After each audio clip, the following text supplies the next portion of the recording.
Hello everybody and welcome back for more Let's Play Pokemon Crystal. In the last episode, we defeated Bugsy and got the High Badge, and we also foiled Team Rocket's plans for Slowpoke cruelty and all that stuff. Yeah, anyway, in this episode we're going to go through Route 34 and we'll reach over to the next town, and we got some more trainers to fight here. We got a new trainer class here. This is Pokefan. Pokefans tend to use Pokemon they use like a Pokemon in the Fairy Egg groups. For instance, we have Snubble. Snubble's, of course, one of the new Pokemon we haven't encountered yet. It's known as a Fairy Pokemon. Like, right now, it's actually a normal type, but it does become a pure Fairy type later in Gen 6. Not much will be known about Snubble itself. I think it's good with a Taxer or something like that, but, yeah, I'm not sure entirely. I never really use it, though. Fun fact, Snubble was one of those Gen 2 Pokemon that was introduced very early on in the anime, like this one, along with Meryl, appeared in Pikachu's Vacation, that little Pikachu short that was that coincided with the first movie, and of course a bunch of other Johto Pokemon. Like there was Donphan, and then that's about all I can think of. But yeah, they're one of the earlier Gen 2 Pokemon that appeared. I think probably like before Gen 2 came out. So yeah, that's about it really, but Also, Snubble has a higher chance of being a female, because I guess kind of makes sense. So because based on those kind of dogs that rich people tend to use, and they're always females, so that could be the reason. And they kind of look a little bit they do look at it in some sort of a feminine kind of a fashion, even though they have this this pug-looking face, the face of a pug. And this sort of thing keeps on using a bite on Audrey, and it keeps on flinching, or she keeps on flinching every time. So, and that tends to be annoying. Anyway, so I'll go a little bit on the a little bit off the topic here. I gotta say though, the weather is very it's actually perfect right now, because like well, by the time this video was uploaded, it's pretty chilly outside right now, and I gotta say it's about damn time, because the past 2 summers, in Florida, it was way too damn hot outside, but yeah, it's chilly out. It's like perfect weather. This is like my absolute favorite kind of weather right now, because it's not too hot at all, but it's like it has like this perfect kind of temperature going on, and it's great. It's fantastic. And of course, it never really snows here in Florida, so I mean, like I hardly ever get to experience snow. This picnicker here we're about to battle is, well, she's one of interest. She has a couple of Pokemon that we haven't encountered yet, but also to talk about. She's gonna start with Hoppip. I think we've encountered Hoppip before. Hoppip always starts off with, well, it does have a couple of attacks, but but it does tend to use Splash, so it's one of the other Pokemon besides Magikarp to no Splash. It's also Grass and Flying type, so of course there's a little bit of a Flying type coverage. And ooh, she is about to send out Bulbasaur. So yeah, ladies and gentlemen, we're actually battling one of those Kanto starters. Because yeah, in this game, you'll actually some trainers will be using the Kanto starters, but not the Johto starters for some reason. Yeah, Bulbasaur. That's the starter I picked in my previous Let's Play of Gen 1. Because I guess I'll probably just be going like some kind of pattern where, like, in Gen 1 I would I'd just go for a Grass type. This generation I go for a Fire type, because I just for one thing I love Bulbasaur, and I also love Cyndaquil. So I mean it does go by a pattern where Grass and then Fire for this gen. And then I guess you'll probably assume that like for when I get to Gen 3, which will be the next Pokemon gen to Let's Play, they'll be going for the Water type Mudkip. And yeah, that of course is true, so you'll probably see what I mean once we get to that. So now, after you defeat her, you're gonna want to talk to her, and then she'll ask if you want to trade phone numbers or the Pokegear numbers. You want to make sure to keep this one for right now, because like she's one of the trainers who will give you items at some points. Gina here will actually give you the Leaf Stone at a certain point, and so we're gonna need that Leaf Stone, because Bellsprout will evolve into a Weeping Bell. And then Weeping Bell evolves to Victory Bell with the Leaf Stone. So we're gonna want to make sure to get that, because one thing I do gotta say that in Crystal you'll be able to get those Elemental Stones very early, but originally in Gold and Silver there was absolutely no other way to find those Elemental Stones for some reason. The only way to ever get them is by doing some sort of a certain kind of a side quest that only takes place much later on in this game. Like, I could probably say to a certain post game. Yeah, that's how it is. Because unlike a Gen 1, where you can actually go to the department store and Celadon City and buy some elemental stones. In this gen, for some reason, they removed that, and so there's only just one way to get those elemental stones, and just by doing that kind of side quest in that post game much later. So you'd have to wait if you want to evolve your Pokemon that evolves with elemental stones. They kind of alleviated that for Crystal. I mean, it's still there in Crystal, but they actually made it a way for you to get those stones early. And so if you get the phone numbers of certain trainers, then they will call you, and then they tell you that they found the item, they'll give it to you. And so that's basically the only other way. So that way they will have early access to get the leaf stones. So for right now, we're gonna want to keep Gina's phone number right now. So that way there she'll call us, and then she'll tell us that we have a leaf stone, or she has a leaf stone for us that we can use. Which of course, then again though, I wasn't really gonna use the leaf stone on Weepinbell until it learns Razor Leaf, because once it evolves to Victory Bell, there was absolutely no way. And there was also a couple of Pokemon we have encountered from that trainer. That was Mankey and Diglett that we encountered. Mankey is of course a one of those fighting types. Of course, it's actually pretty good for like the stats and some good moves. So if you want some fighting type coverage, and you can also go for Mankey, which will later be Primeape.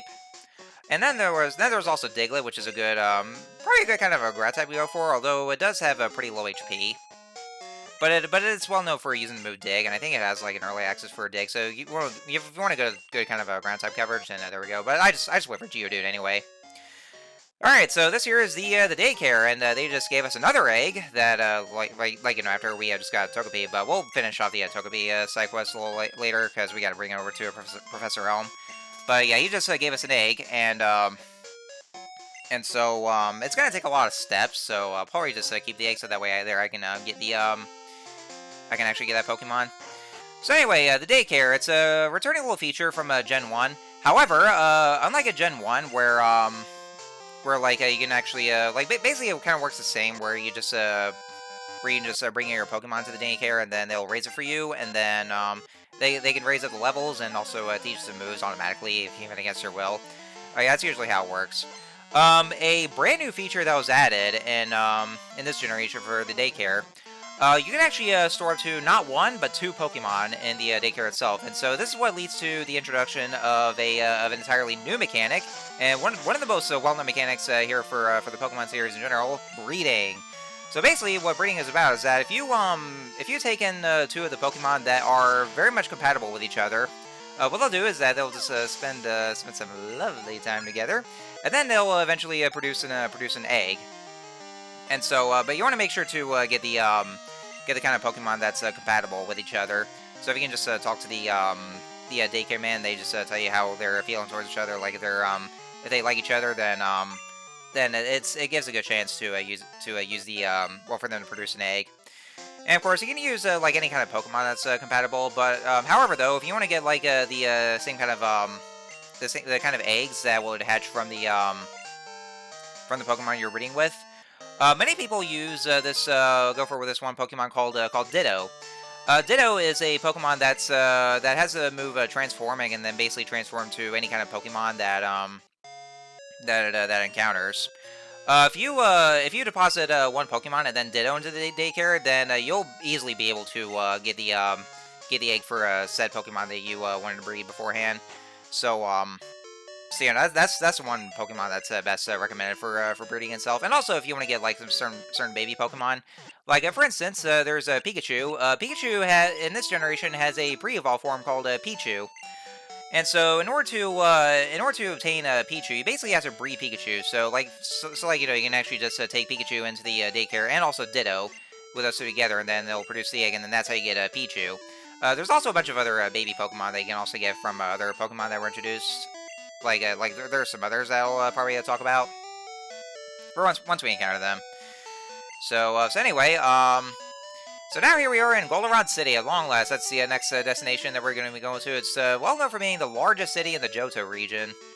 So there's quite lots to do around here. Well, I mean, I wouldn't say lots, but like it does have quite a lot of interesting landmarks and some forms of entertainment. I do like this kind of theme right here. It's sounds a little mellow. I'm not really so much of a fan of the remix I got in Heart Gold and Soul Silver. I mean, don't get me wrong though. I really do love a lot of the remastered tracks for Heart Gold and Soul Silver because a lot of them sound a lot better.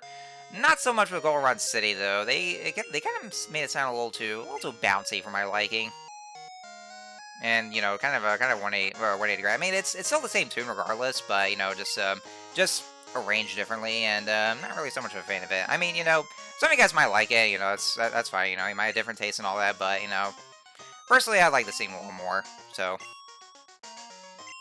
I think there were a few more Pokemon to encounter that. Oh, actually, we did talk to this one other guy by the daycare called the police officer. Police officers are a trainer class they're time exclusives. So they can only be battled at nighttime. During the day, if you just talk to them, they'll just talk about themselves. But at nighttime, then that's where they'll actually battle you. And so it's already morning right now, so we can't really battle them. But once it gets to nighttime, I'll at least show those off, and we'll just talk about them. And then the camper just use a Psyduck. Psyduck, well, for one thing, well known for getting headaches, and it is a pure water type, but it actually does learn some interesting moves. It actually does learn some Psychic type moves, like it learns Disable and Confusion, and also some other Psychic type attacks as well, especially once it evolves to Golduck. So anyway, so there's quite a bit to talk about, like since we're here in Goldenrod City. That one lady and the little girl we just talked to, I think they're related to Bill, which we've seen the name on the PCs. He was a character in Gen 1 that who somehow got fused with a Pokemon. So we had to do that little separation machine. He does appear in this game, which of course you already know right about now if we've been using his PC, but we'll encounter him a little later. And oh, look at that, there's a bike shop, and apparently nobody's buying his bicycles. So, well, no wonder, because they're freaking $1 million. But look at that there. He actually he gave us a bicycle for free. So like basically back in Gen 1, like if you had the bike voucher, because maybe that's why they didn't want to get his bicycles. But if you had the bike voucher, then you get the bikes. But if you talk to him, he'll actually just let you borrow a bicycle. Basically, we just get it for free though. But what he wants you to do is that he wants you to just continue riding on the bicycle, and then that way they're. And then after enough times, then his shop will get popular enough. He'll call you, then he'll allow you to keep the bicycle. So it's actually still ours regardless anyway. So yeah, look at that, we're on a bicycle.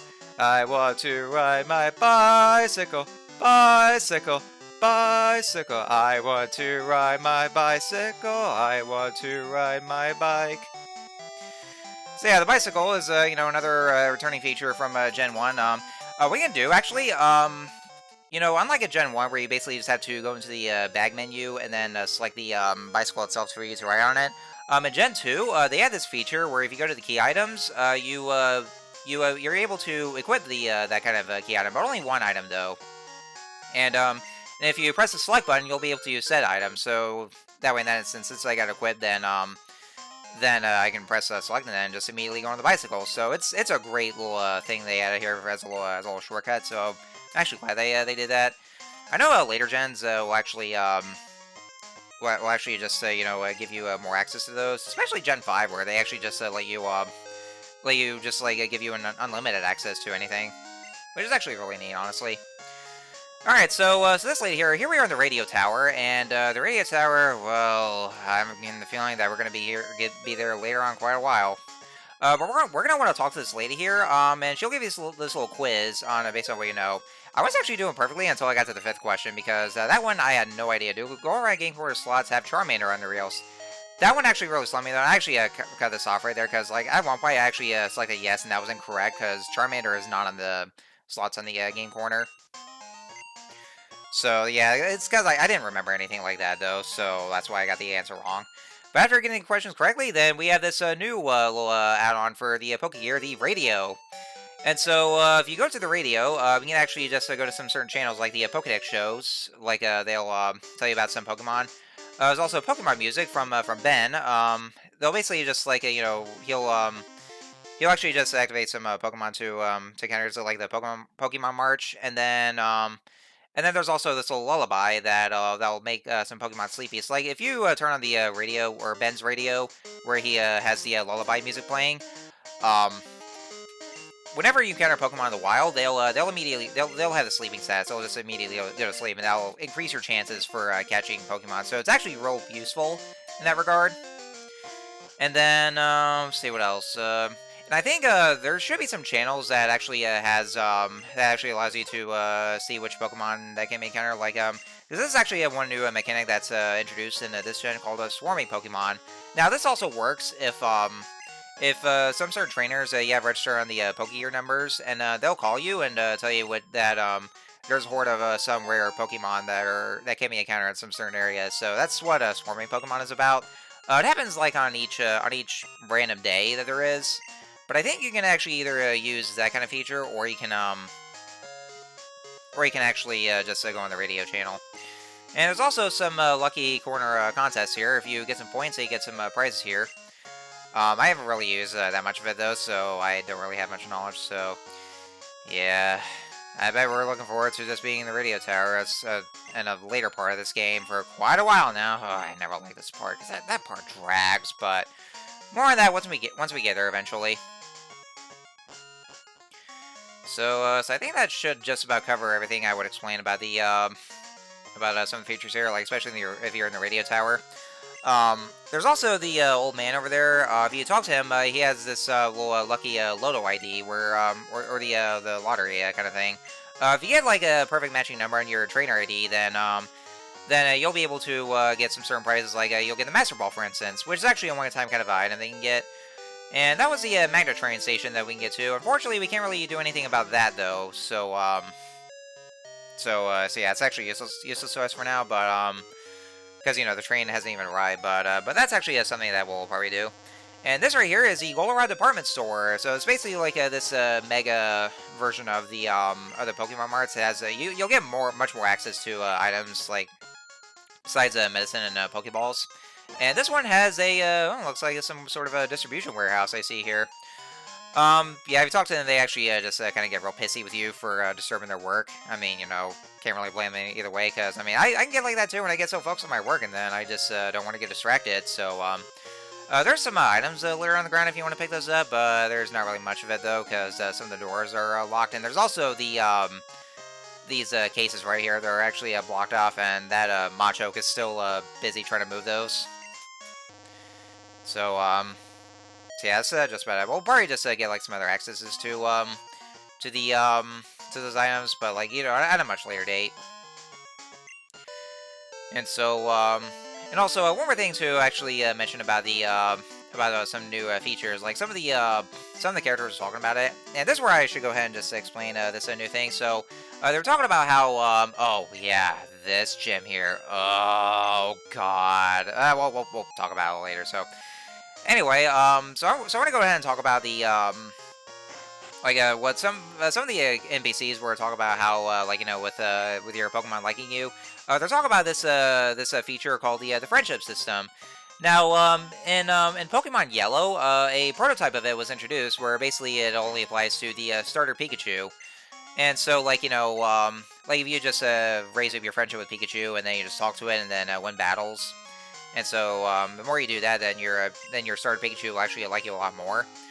They brought this back over in Gen 2, only this time, they implemented that to every single Pokemon there is. So, like, basically all of it. So, this is, like, where it was fully introduced. And so, basically, like, you know, for raising the friendship of your Pokemon, basically what you have to do is that you just have to, you know, either win some battles like gym battles, and then you get them items and whatnot. And also, for the most part, you also just walk with them. You know, as you continue traveling with them, their friendship will gradually increase. And then there's also some instances where you can do for some Pokemon. Like there's some certain salons and whatnot where like if you treat them to those salons, then they'll let them raise your they'll have them raise up more of your friendship. So you can actually use that if you want to. And of course, the opposite also can happen, where there is a chance where your Pokemon can also outright hate you if you continue to mistreat. Like basically, for instance, if you lose battles constantly, or you know, if you give them some items like herbs and whatnot, because herbs are a thing in this game.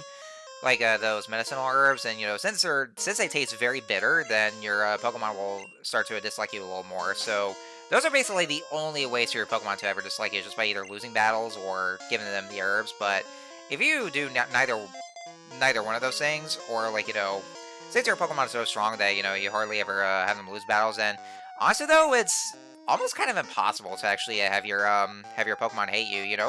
It's so much easier for your Pokemon to like you more than them outright hating you. But once you encounter them, they'll actually start with a base kind of a friendship, and then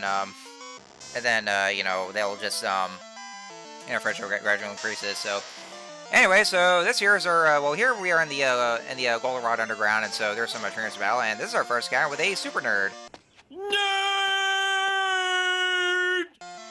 And so Super Nerds, they specialize in they're a returning class from Gen 1. They specialize in Pokemon that are like scientific or like inanimate objects. And this is our first encounter with Magnemite. So, Magnemite. Magnemite was originally a pure electric type in Gen 1. However, in Gen 2, because of the introductions to the Dark and Steel types, Magnemite is now an electric and steel type. So that way there it gets a little more resistant to flying, well, 4 times resistant against flying types. Unfortunately, though, that means it also gets 4 times weak against ground types. So yeah, it's gotten like so much weaker from the ground type attacks just because of that. So yeah, but they're still pretty usable in that regard because of their more defensive properties. So yeah, and also to talk more about the Dark and Steel types. So yeah, those are basically the 2 new types that were introduced in the Gen 2. And for quite a while that we've been keeping those kind of new types until Gen 6, where they finally decided to introduce a new type, which of course would be the Fairy type. But I think Dark and Steel types were meant to give the Psychic types a little more of a nerf, because you remember how utterly broken Psychic types were in Gen 1, especially the Abraline. Because of that, they kind of want to mitigate this issue by introducing those, so that way they'll have a little more of weaknesses, and also to give Ghost type Pokemon more attacks like a Shadow Ball. Now, I mean, that's to say that Psychic types are still good, like they still are to this day, but they had to at least give them more of a balance for weaknesses. So that's pretty much the reason why. So especially if you're going against some Psychic types and you're having trouble, then well, there we go. Also, Nightshade just learned Mean Look. Now, we're going to want to keep Mean Look here. And, what it does is that if you use Mean Look, then your opponent won't be able to escape, so they can't switch out, or the wild Pokemon won't even be able to flee. So yeah, but we're gonna want to keep Mean Look here, because there's a certain little quest that we have to do. And, let's just say we really need that, because holy shit. Anyway, so this guy right here, he's the salon for giving your Pokemon haircuts. They do cost $Pokédollars, but you can actually just, like, if you give your Pokemon, haircuts, even the ones that don't have hair at all, that's how they increase your friendship. And this lady here sells medicinal herbs. So, like, they're beneficial in a way that you can actually be able to heal them, or like use heal their HP or heal their stats conditions. But it does come with a cost. If you use them, then they'll since it's bitter and they hate the taste, then that decreases your friendship. So I really wouldn't recommend it, honestly. So yeah.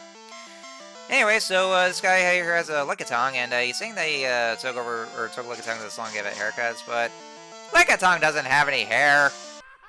Or does he? So. Anyway, so Lickitung, Lickitung actually, well, I don't know much to say about it though, because I mean,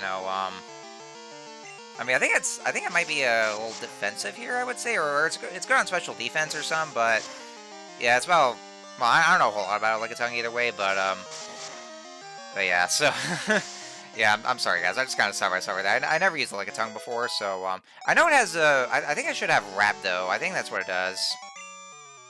Like, it does have one of those moves here. So, anyhow, I think there should be one more turn. Yeah, if you give them hair. Yeah, that's actually true for those if you just want to give them some haircuts and whatnot. Let me think here. I think that's pretty much all there is to say about it. Also, I do want to bring this up though. In Heart Gold and Soul Silver, Goldenrod City also has the the GTS station. Like, you know, the station that was introduced in Gen 4. Well, it was the global trade station, or with GTS. Basically, you can actually just connect to the internet, and then I think in trade Pokemon with people all over the world. Which, unfortunately, is no longer the case in the DS Pokemon games, because, well, since, with them shutting down the Wi-Fi and all that. Then again, it's also one of those features that I don't really lose much sleep over, because I never liked the GTS at all. Because, like, there have been those times where, like, I would try using it, and then there was a certain Pokemon, like some certain legendaries, like, they'll give you this one Pokemon like a legendary, but then they'll want, like, say for instance, a level 1 Mew. They'll keep on asking for that. Like, goddamn people, you're asking way too much for this. So yeah, I never liked the GTS because of it. So I don't know why. I don't know what went through their heads for asking things such as I don't know. And this right here would be our first encounter with Grimer. Grimer is of course a poison type. Has some good, like, I think it knows some moves like poison gas. I think that's in this gen. I'm not quite sure though. We also had an encounter with Voltorb as well. Voltorbs are very well known for using some self-destructive moves like explosion or self-destruct, and kind of a genius looking design right here. Anyway, shop trainers well, yeah, of course, there's a bunch of those trainers that want to battle. So. What we just picked up was the coin case, and so also what Goldenrod City has, just like what Celadon City has, is a casino. So yeah, the game corner. Look at that. Yeah, gambling. There's still compulsive gambling in this gen here. We don't have any coins though, but yeah, what you can do is that you can play with those slot machines, and you can get more coins from those, and you can get some certain prizes like some Pokemon. There's also a card flip game where you just have to make sure you get some matches here. So basically, flip the cards. In Heart Gold and Soul Silver, like, they actually did have they still have the game quarter, the regular one, in the Japanese version, but then the international versions, they had to get rid of those because of the changes in the gambling law for the European versions, and so because of that, they entirely retooled it to this one feature called Voltorb Flip. Do I really need to talk about that one? I hate Voltorb Flip. I hate it so much. It's the worst. Ugh. Anyway, so I think that should about do it for this video, and so that's pretty much all there is to cover in Goldenrod City. So, next time on Let's Play Pokemon Crystal, we're going to take on the gym leader in this one, and oh god, oh no. See you guys next time.